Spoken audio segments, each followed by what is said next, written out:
A failure of dialogue between civilizations, a hate crime, or a rise in ultra-right fanatics in Europe. An Egyptian Muslim woman killed in a German courtroom by a man convicted of insulting her religion. With muted response from European political leaders and media, is Europe capable, through education and legislation, of confining these issues to history? This is Inside Story. Let's just bring in Douglas Murray here, who's also our guest in London. Racism, Islamophobia, I mean, they all come under the title of hate crimes. Their meaning's all roughly the same, bar the nuances of the English language. But Douglas, you know, why does a crime of hate in Germany perhaps resonate that, well, so much more perhaps than anywhere else in Europe? Well, for obvious historical reasons. Of course, the experience of Germany went through in the 1930s and 1940s and the repercussions that that had elsewhere in the world. I mean, it was at that period perhaps the world learnt most clearly the truth that anti-Semitism is a problem for Jews first, but a problem for everyone along the line. And I'd say that obviously that same truth applies to any violence committed against a minority. It's usually intended to be carried out against one minority first, but it'll come to them all in the end. How much of a problem has this been across Europe? If we looked at Germany, the fall of the Berlin Wall and the reunification of the country itself did cause its own problems, didn't it? It did, but I mean, Germany's experience and Europe's experience collectively isn't that much different from that of all societies.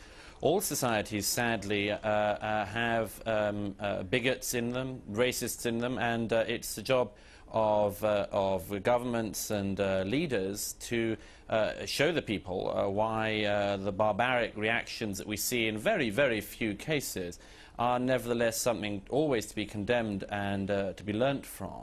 If we get away from the Muslim issue just for a moment, Suleiman, as well, which you're absolutely right to say, Douglas, can I bring you in here? The whole issue of immigration, forget religion now, the whole issue of immigration has been a hot topic in Europe for the past 20 years. And we've seen mainstream parties in lots of countries, including the UK, for example, and also in Austria, actually take a more right-wing stance, some to the benefit of themselves and some to the detriment. Well, hang on a minute here. You've been throwing around the term right-wing almost as something synonymous with racism.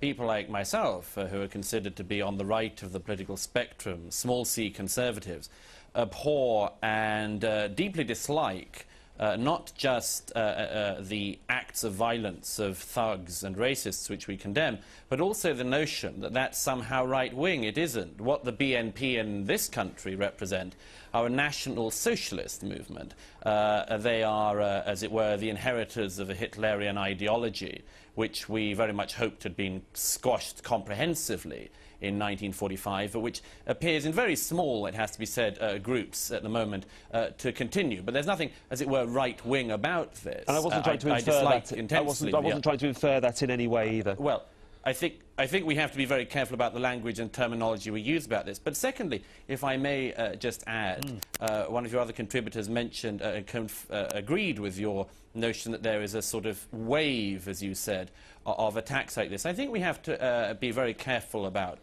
the language we use in this area.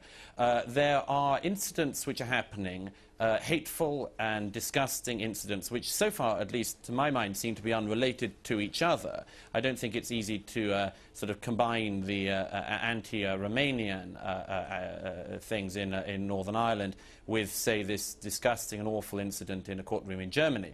I don't see a wave happening. I think apart from anything else, we've got to be careful not to talk this up, because there may be a time when we need to use terminology like that, sadly. And now isn't necessarily the point, and it doesn't help, I think, the discussion. What we certainly do see in Europe, and which is undeniable, is that the mass immigration, the unparalleled mass immigration into Europe and Britain in recent decades has meant that native populations in very large parts feel that they have been sidelined. There are good reasons for them feeling like that, and there are bad reasons for them feeling like that. It's the responsibility of mainstream politicians to address those grievances. And sadly, our mainstream politicians are not addressing those grievances and are thus leaving the room open for neo-fascists to seize this ground for themselves. Yeah, certainly I do agree with in general, but I have to go back to Mr. Marwa, because, you see, you link the matter of Muslims in Europe to immigration. And as we stated as a European Muslim Union quite strongly very often, the relative majority of Muslims in Europe are genuine Europeans. You have dozens of millions of Muslims living in Russia, in the Balkans, in Eastern Europe, in European Turkey, yes, and a growing number of Muslims who are born in Europe. So they have to be considered. Now, it's very clear, because we should not mix the subject of racism with anti-Muslim resentment. Pardon me, but Britain, where I'm sitting at the moment, had no meaningful Muslim population at all. Until the last 4 or 5 decades. So there was no native Muslim population. That's not actually true.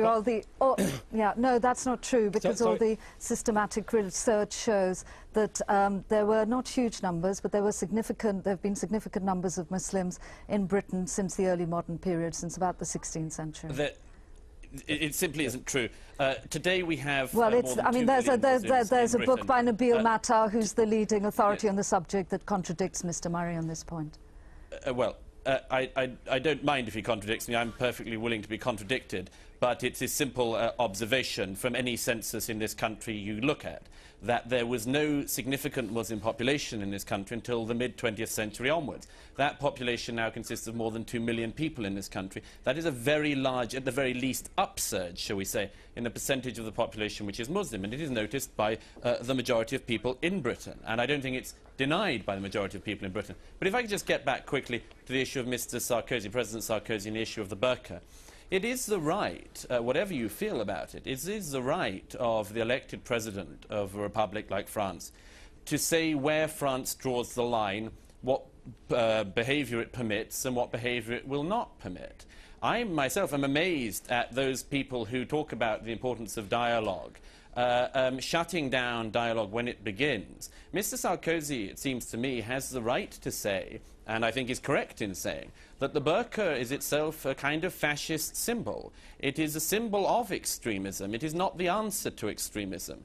It is an example of religious extremism of the worst kind, an example of oppression, an example of anti-female and indeed anti-male bigotry, which open societies like France and like Britain don't have to tolerate. And I just finished by saying that it is the right of democratically elected leaders to draw lines in the sand. We already in Britain, for instance, and in France, have laws against nudity. You aren't allowed to walk down the street nude just because you think you'd like to. And nor do we have to allow in our societies people to hide themselves throughout their adult lives from their societies. Seems to me that that's the right of the President of the French Republic to make that statement. Mr. Murray, let me just ask Mr. Suleiman Wilms wants just to come in on a final thought there of what Mr. Murray has just said. Suleiman, please come in. The point is exactly one of those debates which should catch our attention. The number of women wearing the burqa in Europe is minuscule. It's not condoned by the majority of the practicing Muslims in Europe. It's not a subject. At the same time, Mr. Sarkozy wants to prohibit it in France. He's doing a $1 billion deal with Abu Dhabi to build a military base where the women are wearing habitually the burqa. I mean, this is exactly the new neoconservative double standards by which you create an enemy in the inside to give social cohesion to a society, while on the outside, on the exterior, you do dealings with exactly those societies where it's completely normal. I mean, it's not an issue for Europe. I just walked to a Muslim quarter in Cologne, German town with the biggest Muslim and Turkish population in Germany. No woman with burqa, no woman with face covering. It's a zero issue.